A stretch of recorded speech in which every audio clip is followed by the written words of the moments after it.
નમસ્કાર, મનસુખભાઈ માંડવિયા.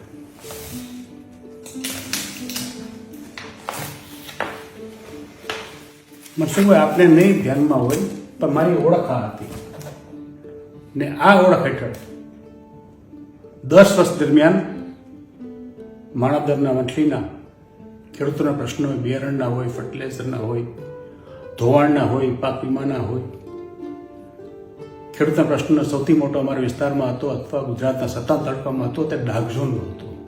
તે dark ઝોનનું movement 3 વર્ષ સુધી ચલાવ્યું હતું. ડાર્ક ઝોન ઉઠાવી હતું. તે જુનાગઢ માટે 600 કરોડનું અભિયાન સરકાર પાસે પાછા લેવાના, જુનાગઢમાં લોકશાહી અભિયાન ચલાવ્યું આખા જિલ્લામાં, ને આ સિવાય જુનાગઢના ગરીબો વંચિતો માટે એક બીપીએલ સહાયતા અભિયાન ચાલુ કર્યું હતું. તે અભિયાન સોમનાથમાં, જુનાગઢમાં, પોરબંદરમાં, રાજકોટમાં, જામનગરમાં 5 થી 6 જિલ્લાની અંદર 21 તાલુકામાં આખું અભિયાન ચલાવ્યું હતું. ને તે હેઠળ 75,000 ઉપરાંત ગરીબોને બીપીએલના લાભ આપેલા હતા. આ મારું કામ હતું, આ મારી ઓળખ હતી. તેની ઉપર ભારતીય જનતા પાર્ટીએ પોતાની ઓળખ લગાડી હતી.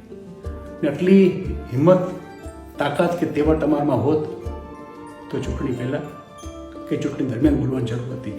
આપનો આભાર. જવાહર ચાવડા.